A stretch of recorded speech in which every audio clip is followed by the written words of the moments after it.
पाओ। यही हमें और मेरी मम्मी है, बस यही हमारे रहने की जगह।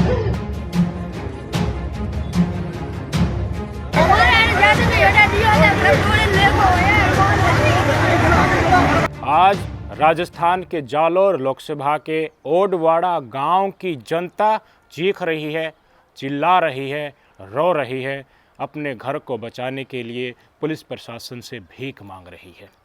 माननीय कोर्ट के आदेश से 440 घरों को तोड़ा जा रहा है। जब तक मतदान नहीं हुआ था तो छोटे से लेकर बड़े भारतीय जनता पार्टी के नेता चीख चीख कर स्टेज से चिल्ला रहे थे, हाथ जोड़कर जनता से वोट मांग रहे थे कि हमारी सरकार आएगी तो हम गरीब को छत देंगे। प्रधानमंत्री नरेंद्र मोदी बार बार इस चीज़ को दोहराते रहते थे।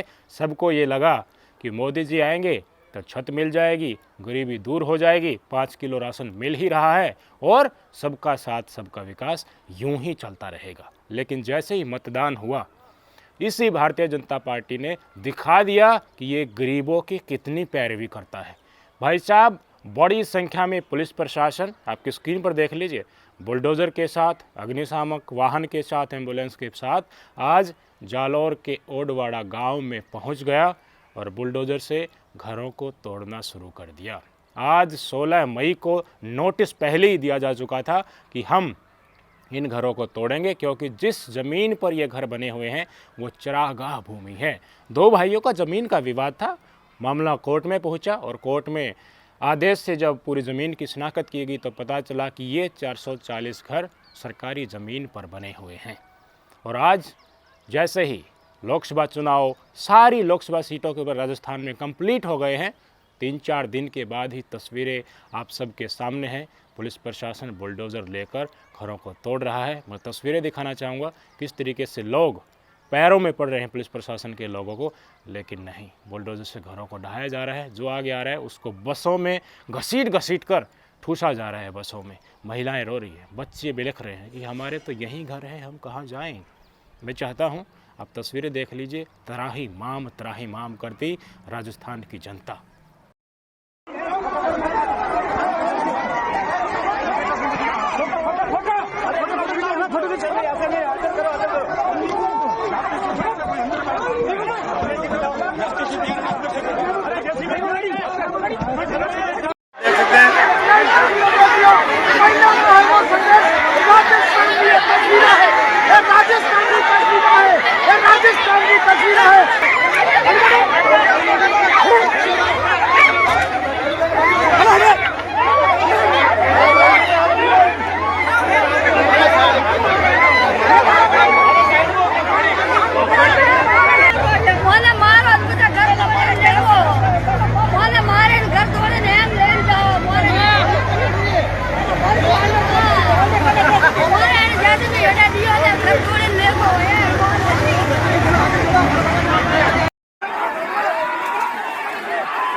महिलाएं चीख रही हैं, बच्चे रो रहे हैं, विनती की जा रही है, आंखों में आंसू हैं, मन में दर्द है, लेकिन पसीजने वाला कोई नहीं है। बुलडोज़र यूं ही चल रहा है, धूल उठ रही है। कुछ तस्वीरें और दिखाना चाहूँगा। रोते हुए बच्चे, रोती हुई महिलाएं, कोई बेहोश हो जा रहा है, किसी को अस्पताल ले जाया जा रहा है, कोई नहीं मान रहा, आगे आ रहा है तो उसके साथ ज़्यादतियाँ भी हो रही हैं। ये तस्वीरें अगर आपके मन को नहीं छोड़ी तो आप मोदी जी के बनाए हुए नए भारत की नफरत में पूरी तरीके से डूब चुके हैं।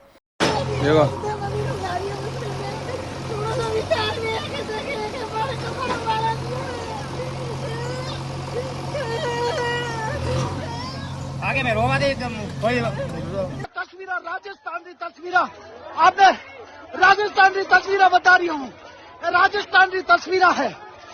यही हमें और मेरी मम्मी है, बस यही हमारे रहने की जगह। हमारी कैपेसिटी ने जितनी थी उतना बता दिया, हमारे रहने के लिए। पानी पाओ। आज राजस्थान की जनता को पता लगना चाहिए कि आपने जिस व्यक्ति को वोट दिया है उनके मुद्दे क्या थे।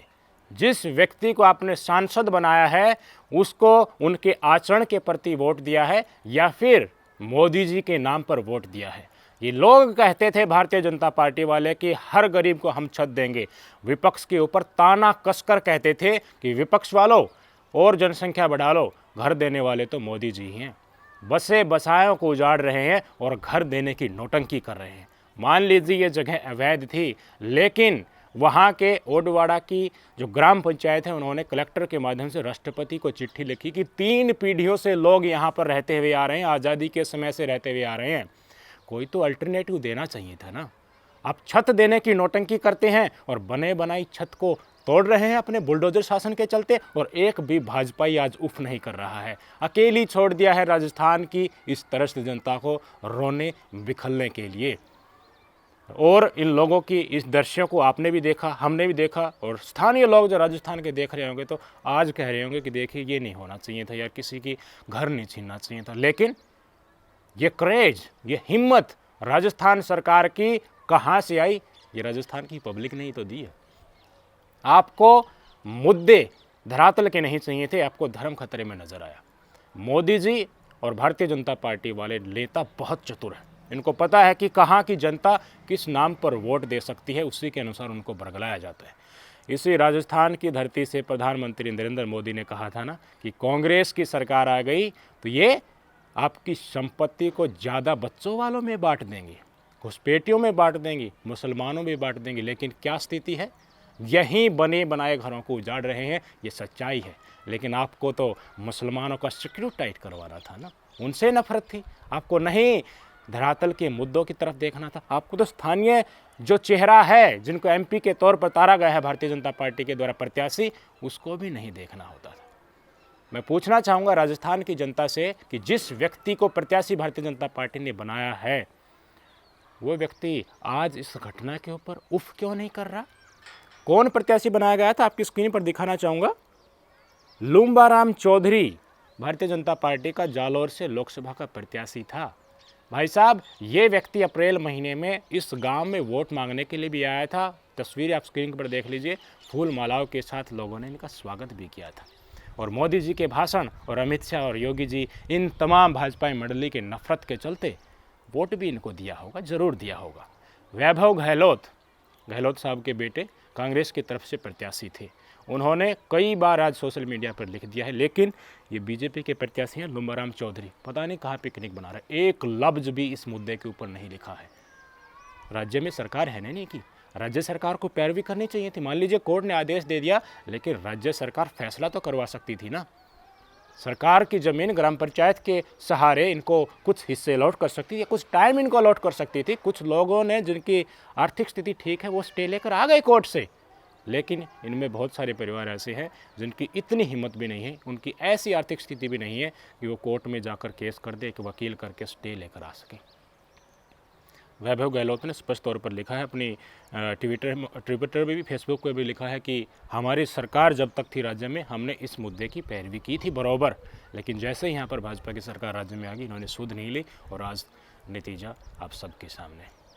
कांग्रेस पार्टी के नेताओं ने तो अब भी विश्वास दिलाया है कि हम सुप्रीम कोर्ट के वकीलों से बात कर रहे हैं, जल्दी से जल्दी इस मैटर को लिस्ट करवाएंगे और स्टे दिलवाएंगे, नहीं तो ये सारे के सारे घर उजड़ जाएंगे, हज़ारों लोग बेघर हो जाएंगे। और भारतीय जनता पार्टी वाले ये प्रत्याशी और नेता, जिनके पक्ष में जितनी वोट पड़नी थी पड़ गई, आराम से अब पिकनिक बना रहे, कोई मतलब नहीं। महिलाओं के साथ गलत हो, छत उजड़े, घर गिर जाए, रात के अंधेरे में खुली छत के नीचे ऐसे ही पड़े रहेंगे खुले में, जिनके घर उजड़ गए, किसको क्या मतलब है? सांसद के प्रत्याशी को ही छोड़ दीजिए, यहाँ से जो स्थानीय विधायक है आपकी स्क्रीन पर देखिए, छगन सिंह राजपुरोहित, इन्होंने भी एक लफ्ज़ नहीं लिखा। मौजूदा विधायक हैं इसी क्षेत्र से जब ये लुम्बाराम चौधरी जी वोट मांगने आए थे तो इनके साथ थे, और लुम्बाराम चौधरी जी बड़ा लेख लिख रहे थे कि देखिए विधायक जी का बहुत बहुत धन्यवाद, और मैं अभिभूत हूँ जिस तरीके से इस क्षेत्र में, इन गाँव में मेरा स्वागत किया गया है। आपने स्वागत किया, फूल मालाएँ पहनाई और वोट दिया, और आज आप जब रो रहे हैं, बिलख रहे हैं, तो इनके जुमले आपको ज़रूर याद आ रहे होंगे। मोदी जी के द्वारा फैलाया गया झूठ ज़रूर याद आ रहा होगा। कोई शर्म नहीं है इन लोगों को। हर बार मैं कहता हूं कि जो लोग आपके बीच में आ रहे हैं उनसे पूछो क्यों चिल्ला रहा था मैं, क्यों चीख रहा था, बार बार यही तो बता रहा था ना। पहले चरण के मतदान नहीं हुए थे, उसी दिन से बता रहा था कि जो भी प्रत्याशी आपके बीच में आ रहा है उसको तोलो, कितना वजन है, और आपने तोला, इसकी इतनी एक ना तो विधायक की हिम्मत और ना बीजेपी की प्रत्याशी की हिम्मत एक लफ्ज़ भी आपके फेवर में लिख दे कि हाँ हम कुछ करेंगे, हाँ मैं नेताओं से बातचीत कर रहा हूँ। कंडम तो करना चाहिए था, वहाँ पर जाकर खड़े तो होना चाहिए था, लेकिन नहीं। क्यों? क्योंकि आपने इनके नाम पर वोट नहीं दी, आपने मोदी जी के नाम पर वोट दिए। तो जाओ ना मोदी जी के पास वो तो अब भी आज भी जगह जगह नफरत फैला रहे हैं और डंके की चोट पर कह रहे हैं कि मैं हिंदू मुसलमान नहीं करता। क्या कर लोगे? विपक्ष के नेताओं ने अब थोड़ी ही कमर कसी है कि हम केस लड़ेंगे, जिनकी आर्थिक स्थिति नहीं है उनके मुद्दे को हम पहुंचाएंगे ऊपर तक, सुप्रीम कोर्ट से स्टे लेकर आएंगे उनके बिहाफ पर जिनकी स्थिति ठीक नहीं है, और इन गिरने वाले घरों को रोकेंगे। लेकिन मुद्दा तो यही आ रहा है, सरकार राज्य में इनकी ज़्यादा से ज़्यादा सीट जीतने का दावा राजस्थान में ये करते हैं। पिछली बार सारी की सारी सीटें इन्हीं के पाले में थी, एक क्षेत्रीय पार्टी के पाले में गई थी। मुझे बताइए, इस देश की जनता से भारतीय जनता पार्टी वाले लोग इतने कट चुके हैं, फिर भी इन्हीं की सरकार बनती हुई लग रही है, इन्हीं के पाले में सीटें जा रही हैं। तो तुम्हारा घर उजड़ो, तुम्हारे साथ जितनी भी ज़्यादती हो, इससे भी क्रूरता हो, तो वो होनी क्यों नहीं चाहिए? क्यों नहीं होनी चाहिए? क्यों सुध लेंगी? ये आपको नेगलेक्ट करते हुए जा रहे हैं, आपको झूठ और नफरत की आंधी में झोंक कर वोट मांग रहे हैं और आप वोट दे रहे हैं। आपको कोई मुद्दे, धरातल के मुद्दों से मतलब नहीं है, तो आपकी सुध क्यों लेंगे? ये छोटा सा नमूना है ये। तो आपने क्या सोचा था कि मुसलमानों को टाइट करने तक ही रुक जाएंगे? लगेगी आग तो आएंगे कई घर जद में, यहाँ पर सिर्फ मुसलमानों का मकान थोड़ी न है, दलितों का भी है, गरीबों का भी है।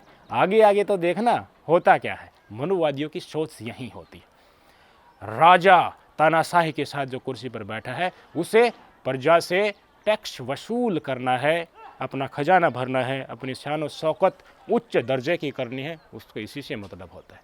प्रजा हाथ जोड़कर भीख मांगती रहे, रोती रहे, बिलखती रहे, इसी स्थिति में वो प्रजा को देखना चाहता है। क्योंकि इससे ऊपर उठेगी, सरकार के नीचे नहीं झुकेगी, तो वो आंदोलन करेगी, खिलाफत में कुछ न कुछ बातें लिखेगी, लफ्जेगी, सामने आएंगी चीज़ें जो राजा कभी नहीं चाहेगा। जैसा बोओगे वैसा तो काटोगे ना। और जिन्होंने नफरत बोई, उस नफरत में आपने जयजयकार लगाए, उनको सराहा, उसको पोषित किया, तो जब फल बरसेंगे तो कुछ हिस्सा तो आपको भी मिलेगा ना। अब क्यों रो रहे हो? अब क्यों लिख रहे हो? समझो, अब भी वक्त है, समझो।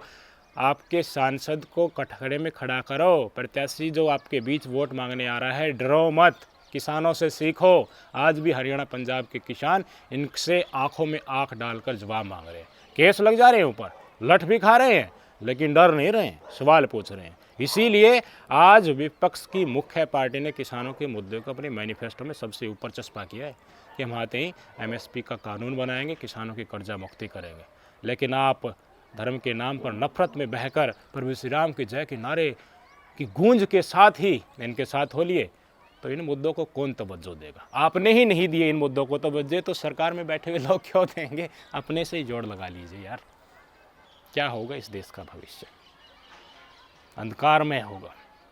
क्या होगा आगे आने वाली पीढ़ी का भला?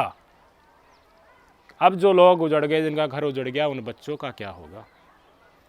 नूह हिंसा में मैंने आपको दिखाया था कि बुलडोज़र की मांग खट्टर साहब के द्वारा खट्टर साहब से की जा रही थी कि योगी तरह बुलडोज़र चलाओ, और बुलडोज़र चलाया गया। मुसलमानों के घर भी गिरे, हिंदुओं की भी गिरे, और ये तथाकथित राष्ट्रवादी और हिंदुत्व के पुजारी उफ नहीं कर रहे थे जिन हिंदुओं के घर गिर रहे थे।